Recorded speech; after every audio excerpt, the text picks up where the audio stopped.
I'm proud to say it was totally my idea, even though the four of us worked it out together.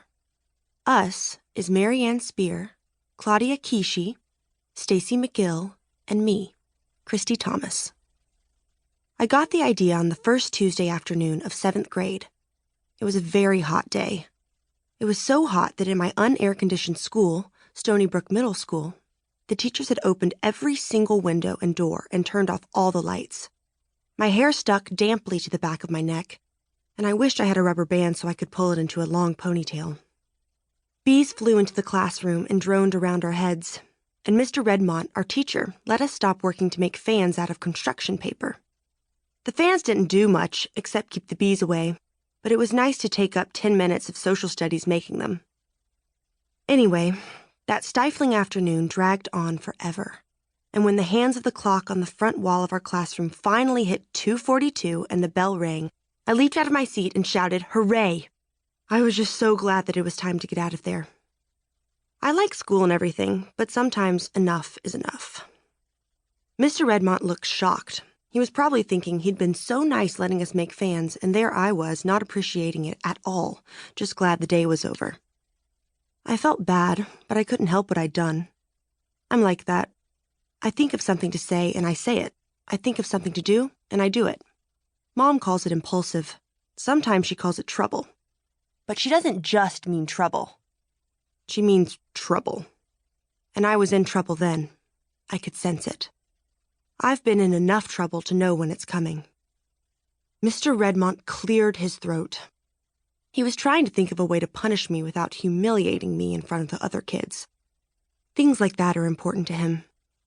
"Kristy," Mr. Redmont began, and then he changed his mind and started over. "Class," he said, "you have your homework assignments. You may go. Kristy, I'd like to see you for a minute." While the rest of the kids gathered up their books and papers and left the room, talking and giggling, I made my way up to Mr. Redmont's desk. Before he could say a word, I began apologizing to him. Sometimes that helps. "Mr. Redmont," I said, "I'm really sorry. I didn't mean anything. I didn't mean I was glad school was over. I meant I was glad I could go home. Because my house is air-conditioned." Mr. Redmont nodded. "Do you think, Kristy, that it would be possible in the future for you to conduct yourself with a bit more decorum?" I wasn't sure of the exact meaning of decorum, but I had a pretty good idea it meant not spoiling Mr. Redmont's day by jumping up and shouting hooray when the bell rang. "Yes, sir," I said. "Sometimes being polite also helps." "Good," said Mr. Redmont. "But I want you to remember this incident, and the best way for us to remember things is to write them down. So tonight, I would like you to write a 100-word essay on the importance of decorum in the classroom." Darn. I'd have to find out what decorum meant after all. "Yes, sir," I said again. I went back to my desk, gathered up my books very slowly, and then walked very slowly out of the classroom.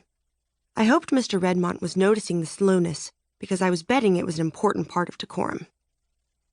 I found Mary Ann Spear waiting for me outside the door to my classroom. She was leaning against the wall, biting her nails. Mary Ann is my best friend. We live next door to each other. We even look a little alike.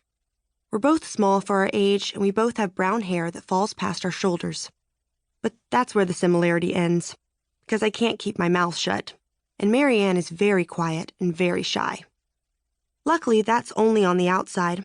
The people who know her well, like Claudia and Stacy and me, get to see the inside of her, and the Mary Ann who's hiding in there is a lot of fun. "Hey," I greeted her. I pulled her hand out of her mouth and looked at her nails. "Mary Ann, how do you ever expect to be able to wear nail polish if you keep doing that?" "Oh, come on," she said with a sigh. "Nail polish? I'll be 75 before my father lets me wear it." Mary Ann's father is the only family she's got. Her mother is dead, and she has no brothers or sisters. Unfortunately, her father is pretty strict. My mother says it's just because Mr. Spear is nervous since Mary Ann is all he's got. You'd think, though, that he could let her wear her hair down instead of always in braids, or give her permission to ride her bike to the mall with Claudia and me once in a while. But no,